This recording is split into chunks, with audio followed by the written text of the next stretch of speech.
ہر چیز کے اوپر ٹیکس ادا کرے اور پھر ڈائریکٹ ٹیکس بھی اس سے مزید وصول کیا جائے، تو یہ مڈل کلاس لوگ، یہ سفید پوش لوگ کہاں جائیں گے؟ یہ خود چاہتے ہیں کہ لوگ کیا کرپشن شروع کر دیں، لوٹ مار شروع کر دیں، ڈاکو بن جائیں۔ سارے ڈاکو بھی نہیں بن سکتے، کہاں جائیں گے یہ سارے کے سارے لوگ؟ اس لیے قوم کو اس کام پہ نہ لگاؤ، نوجوانوں کے لیے راستے بناؤ، ورنہ یہ نوجوان یہ فرسٹریٹ ہو گئے تو پھر انارکی ہوگی، فساد ہوگا، کسی سے نہیں سنبھلے گا۔ جماعت اسلامی کا یہ دھرنا، یہ پرامن دھرنا ہے، اور ہم نے اب تک حالات کو پوری طریقے سے کنٹرول میں رکھا ہے، اور اس لیے کنٹرول میں رکھا ہے کہ پاکستان کسی بھی نئے فساد انتشار کا متحمل نہیں ہو سکتا۔ پہلے ہی حالات بہت خراب ہیں، پہلے ہی ہمارے ہاں انسرجنسیز موجود ہیں، پہلے ہی یہاں پر جو ہے وہ لوگوں میں غم و غصہ پایا جاتا ہے۔ حکومت، اداروں اور عوام کے درمیان یہ گیپ بڑھتا چلا جا رہا ہے، اور یہ گیپ جتنا بڑھتا ہے اتنا ہی فساد پھیلتا ہے۔ تو ہم مزید کسی ایسی چیز میں لوگوں کو مبتلا نہیں کرنا چاہتے، لیکن حکومت یہ سمجھے کہ یہ ہماری کمزوری ہے کہ ہم بیٹھے ہوئے ہیں بس اور وہ جو چاہیں کرتے رہیں، تو ایسا نہیں ہے۔ یہ آج 14واں دن ہے اس دھرنے کا۔ ہمارے مطالبات بہت واضح ہیں، آئی پی پیز کو لگام دو، اس کا پورا اثر بجلی کے بلوں میں لاؤ، تنخواہ دار کے ٹیرف کو کم کرو، بڑے جاگیردار اور جو لینڈ ہولڈنگز ہیں ان کے اوپر ٹیکس لگاؤ۔ پاکستان میں اس طبقے کو کیوں استثناء حاصل ہے؟ ایک غریب تو اپنے موبائل کے کارڈ میں ٹیکس ادا کرے، لیکن بڑی بڑی جاگیروں والے اگر ٹیکس ادا نہ کریں تو پھر کیسے چلے گا ملک؟ تنخواہ دار 368 ارب روپے دے انکم ٹیکس کے، جاگیردار 5 ارب روپے جمع کرائے پورے پاکستان میں۔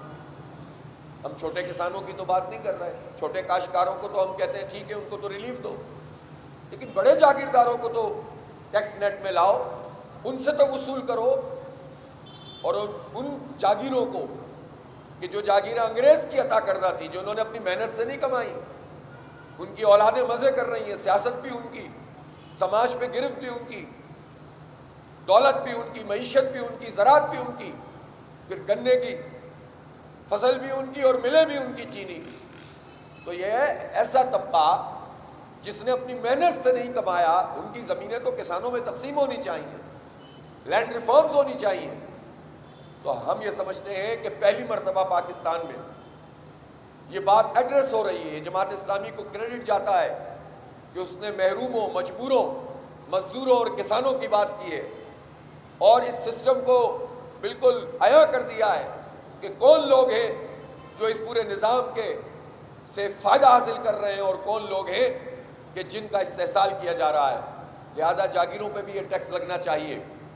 اور اسی طرح ہم یہ سمجھتے ہیں کہ یہ جو انہوں نے ایکسپورٹ کو خراب کرنے کے لیے ایف پی آر کو کھلی چھوٹ دی ہے کہ آپ جائیں اس کا تجزیہ کریں اور پھر اس کے نتیجے میں جس کو چاہیں، اور ان کو عدالتی اختیارات دے دیے، تو اس کے نتیجے میں جو ایکسپورٹر ہے وہ ایکسپورٹر کہتا ہے کہ ہم ٹیکس دے سکتے ہیں، ٹیکس میں اگر آپ کچھ تھوڑا سا اضافہ کرتے ہیں وہ اس کو بھی قبول کر لیتے ہیں، لیکن وہ یہ چاہتے ہیں کہ جس طرح چل رہا تھا کہ آپ ڈائریکٹ ٹیکس ہم سے لے لیں اور یہ ایف بی آر کا دھندا اس میں شامل نہ ہو۔ تو یہ بہت جائز مطالبہ ہے، ایک نئے خرابی اور کرپشن کی طرف کیوں دھکیلنا چاہتے ہیں؟ لہٰذا سیدھا مطالبہ ہے ہمارا کہ ایکسپورٹر سے آپ ٹیکس لیں اور اسی طریقے سے لیں جس طرح چلا آ رہا ہے، ایک نیا فساد پیدا کرنے کی ضرورت نہیں ہے۔ ایف بی آر کا جہاں تک تعلق ہے، ایف بی آر کے 22 سے 25 ہزار ملازمین ہیں، اور آپ کو معلوم ہونا چاہیے کہ خود ایف بی آر میں کچھ انویسٹیگیشن کی گئی ایک زمانے میں، زیادہ پرانی بات نہیں ہے، 1299 ارب روپے کی وہ کرپشن سامنے آئی کہ جو پیسے ٹیکس میں وصول کیے جانے تھے اور رشوت لے کر چھوڑ دیا گیا۔ ٹیکس نیٹ کی بات ہی نہیں کر رہا میں، جو بڑا نہیں، لیکن جو ٹیکس دے رہے ہیں ان کو رشوت دے کر چھوڑ دیا گیا، وہ 1299 ارب روپے۔ آپ مارے پھرتے ہیں لوگوں سے، 1 ارب ڈالر کی بھیک مانگتے ہیں، 2 ارب ڈالر کی بھیک مانگتے ہیں، یہ تقریباً 4-5 ارب ڈالر بنتے ہیں جو صرف ایک ایف بی آر والا کرپشن کر رہا ہے، جبکہ ٹیکس جمع کیا کر رہا ہے؟ وہ ڈائریکٹ ٹیکس سے آپ اتنا سارا ٹیکس جمع کر لیتے ہیں، امپورٹ پہ ٹیکس کاٹ لیتے ہیں۔ تو اتنے ملازمین کو ہم پالیں ان میں سے بے شمار کی کرپشن کو بھگتیں، سسٹم کو مشکل کریں، تو یہ ایف بی آر، ابھی نئے لنگڑیال صاحب چیئرمین بنے، اب یہ ان کا کام ہے نا کہ یہ 1200 ارب روپے تو میں بچا کر دیں، 1300 ارب روپے، تو پیسے موجود ہیں۔ یہ پاکستان ایسا نہیں ہے کہ بانجھ ہو گیا ہے، یہ پاکستان، اس میں پوری صلاحیت موجود ہے، چیزیں موجود ہیں گئے گزرے حالات میں بھی، لیکن اگر سب لوٹ مار کرتے رہیں گے اور سارا بوجھ عوام پہ ڈالتے رہیں گے، یعنی ایک محکمے کی کرپشن اگر ختم ہو تو پاکستان کی یہ بجلی کے بل کتنے کم ہو سکتے ہیں، لیکن یہ کام کرنے کے لیے حکومت تیار نہیں ہوتی، اور اس کا سبب یہ ہے کہ یہ بھی ایک پوری نیٹ ورکنگ ہوتی ہے۔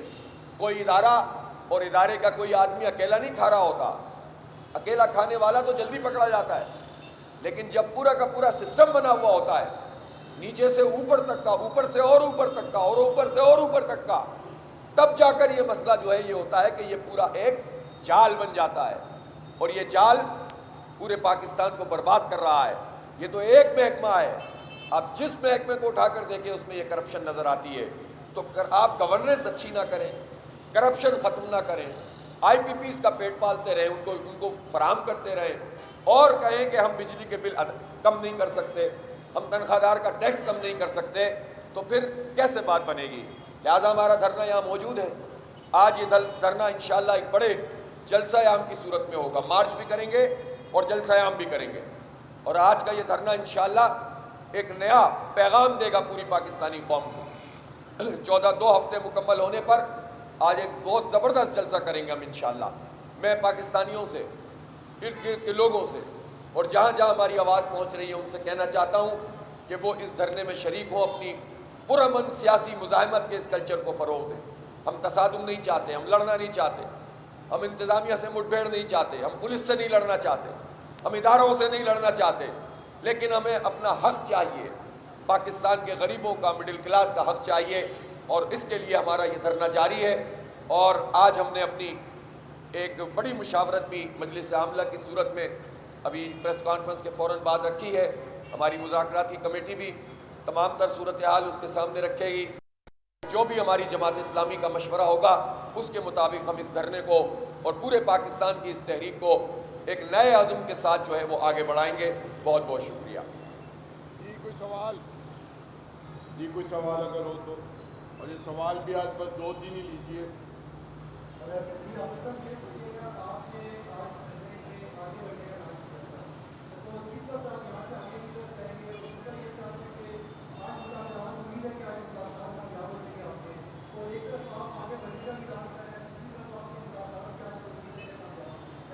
بات یہ ہے کہ ہم نے تو پہلے ہی کہا ہے کہ ہم کوئی بھی ایسا کام نہیں کرنا چاہتے جو آئین اور قانون سے ماورا ہو، قانون کو ہاتھ میں لینے والا ہو۔ یہ ہمارا حق ہے کہ ہم کبھی مارچ کریں، کبھی واک کریں، کبھی آگے بڑھیں، کبھی پیچھے ہٹیں، پرامن طریقے سے موجود رہیں، ایک گملہ نہیں ٹوٹا یہاں، ایک پتھر نہیں پڑا کسی پر، الحمدللہ اللہ کی ذات سب سے بڑی ہے۔ یہ جماعت اسلامی ہے، یہاں کسی کو کوئی تکلیف نہیں ہے، بازار کے لوگوں کی سیل بڑھ گئی ہے، اور لوگ جو ہیں وہ مطمئن ہیں، اس لیے کہ سب کی آواز ہے۔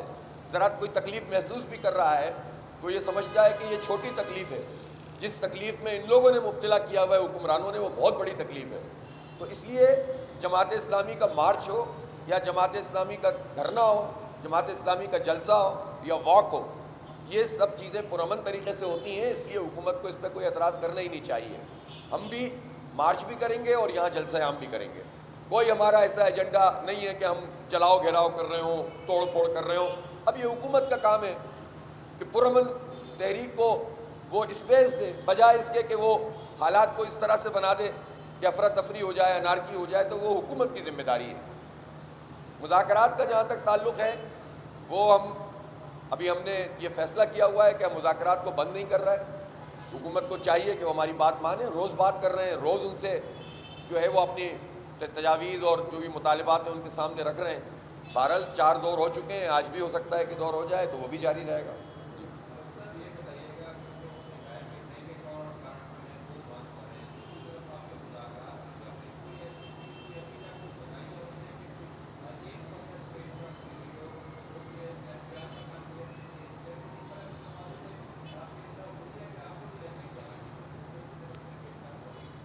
دیکھیں روزانہ لیاقت بلوچ صاحب آپ کو بریفنگ دیتے ہیں میڈیا کو، اور ظاہر سی بات ہے جب گفتگو ہوتی ہے تو اس میں ہر طرح کی بات ہوتی ہے. ہم یہ چاہتے ہیں، اور یہ بات بھی درست ہے، کہ حکومتی کمیٹی بھی ابھی پوائنٹ آف نو ریٹرن پہ تو نہیں پہنچی ہے، لیکن ہم چاہتے یہ ہیں کہ یہ جو اس طرح کی بات ہے نا، اس کو لمبا کرنا یہ مناسب نہیں ہے. ریلیف دیں لوگوں کو، لوگ بہت تنگ ہیں، پریشان ہیں، فرسٹریٹڈ ہیں.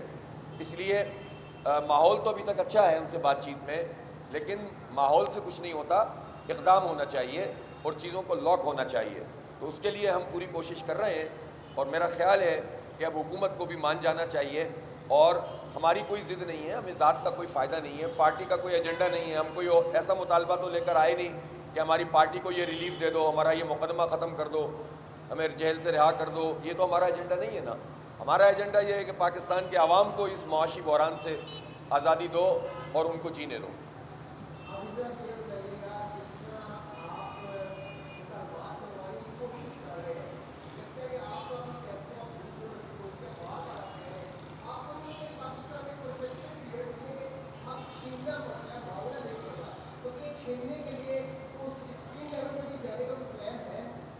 بھائی حق دے دیں تو پھر چھیننے کی ضرورت کیا ہے؟ ہم تو یہی چاہتے ہیں کہ حق مانگنے آئیں، خیرات مانگنے تو نہیں آئے نا. تو جب یہ طریقے سے نہیں مانیں گے تو پھر حکمت عملی بنائی جائے گی اس کے بھی. ظاہر ہے کہ یہ تو انڈرسٹوڈ بات ہے نا. آپ یہ تو نہیں کر سکتے کہ آپ کو کوئی تھپڑ مارے آپ دوسرا گال پیش کریں، پھر مارے پھر تیسرا گال پیش کریں، اور آپ کہیں کہ جناب تھپڑ مارنے والوں کی تعداد بڑھا دو، ہمارے پاس وقت کم ہے. یہ تو نہیں چلے گا نا. پاکستانی قوم کتنا برداشت کرے گی؟ اور یہ بات اب حکمرانوں کو سمجھ لینی چاہیے. بہت شکریہ.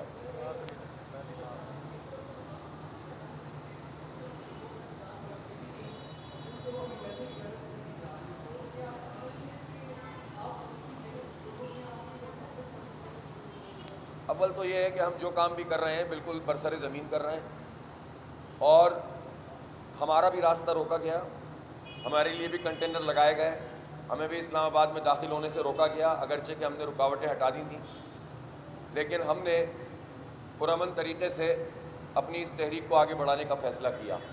اور یہ بات اب پرانی ہو گئی ہے کہ کس نے کہا اور کس کے اشارے پر.